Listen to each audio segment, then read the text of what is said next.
What if the price of saying no in Hollywood wasn't just a lost role, but the end of your entire career?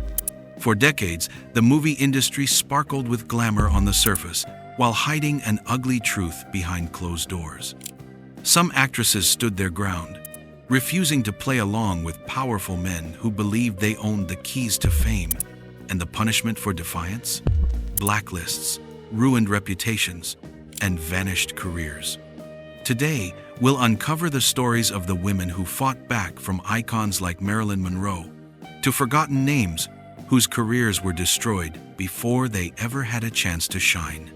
Maureen O'Hara, the cold potato smear campaign. Maureen O'Hara was one of Hollywood's brightest stars in the 1942nd, known for her fiery red hair and performances in classics like Miracle on 34th Street and The Quiet Man. But off-screen, O'Hara faced constant pressure from producers who believed her success came with strings attached. She later recalled that, almost daily, she had to fend off unwanted advances from directors and executives. When she refused to give in, the retaliation was swift and cruel. Studio insiders launched a whisper campaign against her, calling her frigid, a cold potato, and even questioning her womanhood. Imagine being one of the most glamorous women on screen, yet hearing powerful men insist you were unfeminine just because you wouldn't let them paw at you. O'Hara admitted years later that she lost countless roles for refusing to compromise her dignity. Still, she never regretted it. She famously declared, "I wouldn't throw myself on the casting couch, and I know that cost me parts." Her courage set the stage for a lifelong fight against exploitation. But if this was the treatment for an A-list star, what chance did a child actor have? Shirley Temple, innocence shattered. America's sweetheart, Shirley Temple, was only 12 years old when she had her first brush with Hollywood's darkest secret.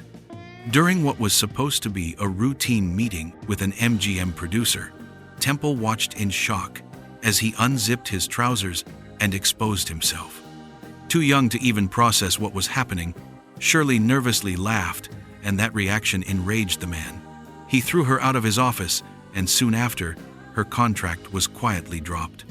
For the most famous child star in America, refusing exploitation marked the beginning of the end.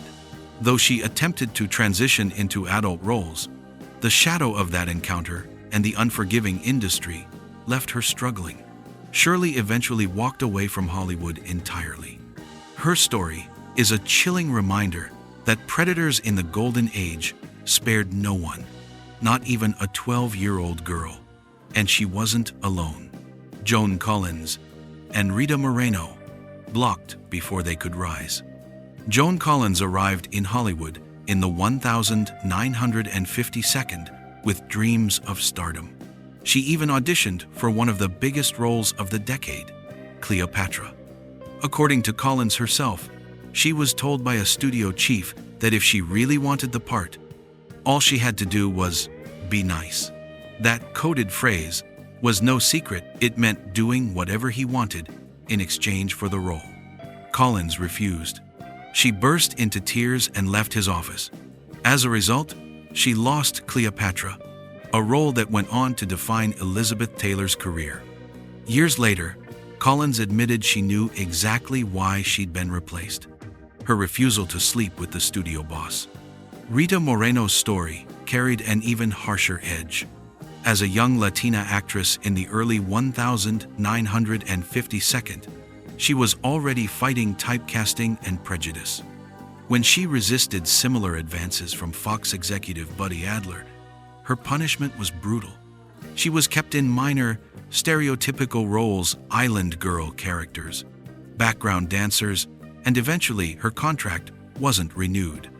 Moreno later realized that her refusal had cost her years of progress in Hollywood.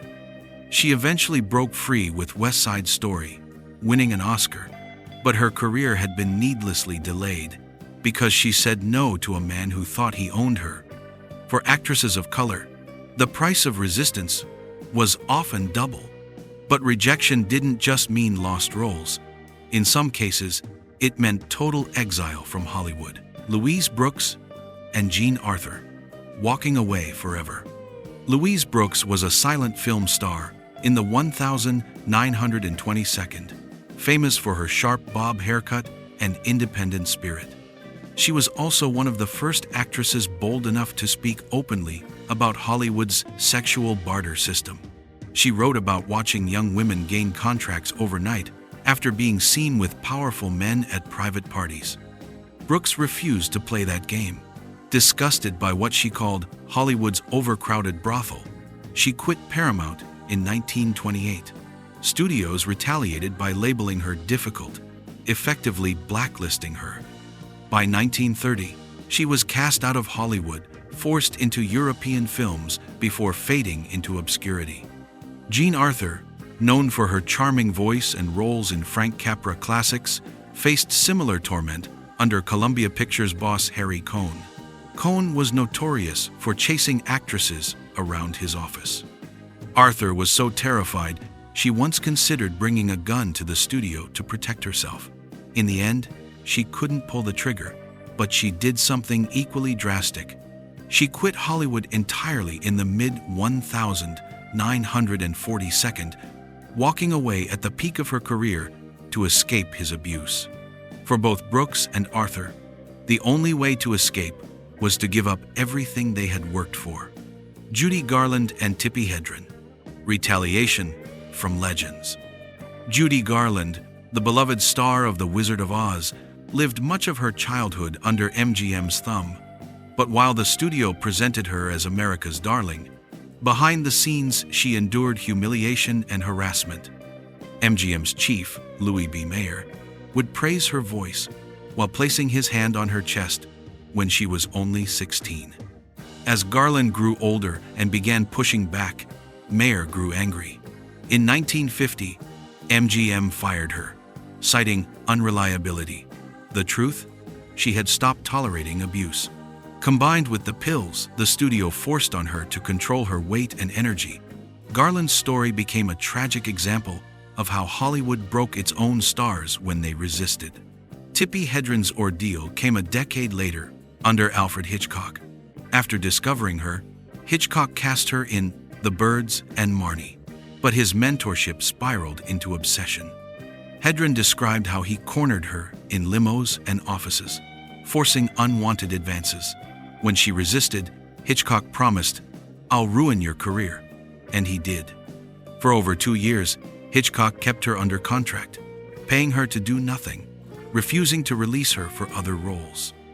At what should have been the height of her career, Hedren was silenced, benched by one of Hollywood's most celebrated directors.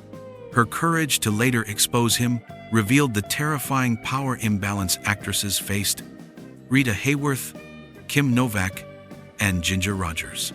Fighting at the peak, Rita Hayworth, the glamorous love goddess of the 1942nd, was adored on screen but hounded off it.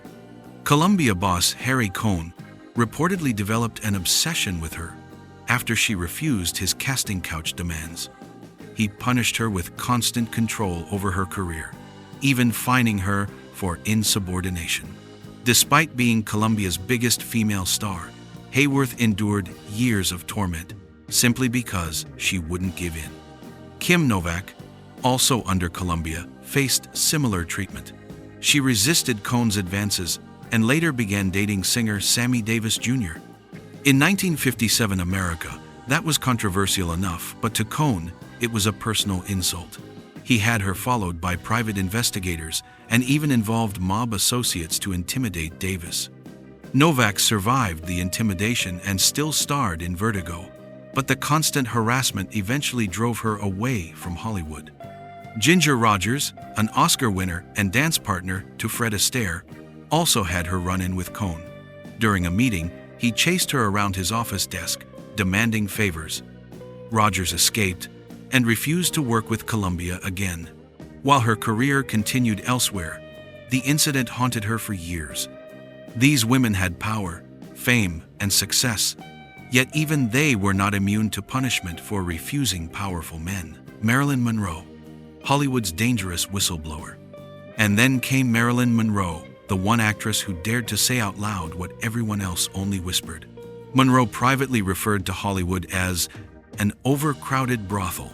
She openly admitted that her career had been slowed because she refused to play along with the casting couch system. At a time when silence was the rule, her blunt honesty was shocking. In interviews, she hinted at harassment from unnamed executives, even joking darkly about how many hours she had spent on her knees early in her career. But unlike many others, she refused to keep quiet.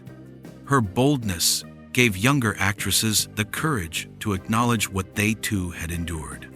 Monroe's career, of course, became legendary, but her willingness to pull back the curtain on Hollywood's exploitation carried risks. Industry insiders considered her reckless for speaking out.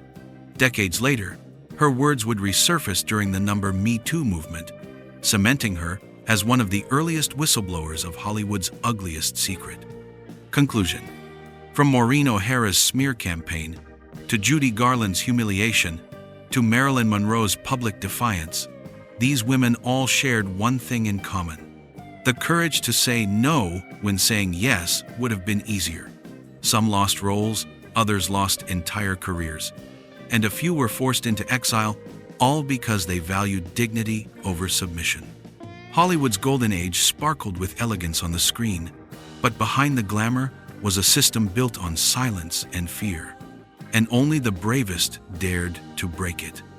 The real question is how many more names were erased from history simply because they refused to play the game. The truth is, we may never know.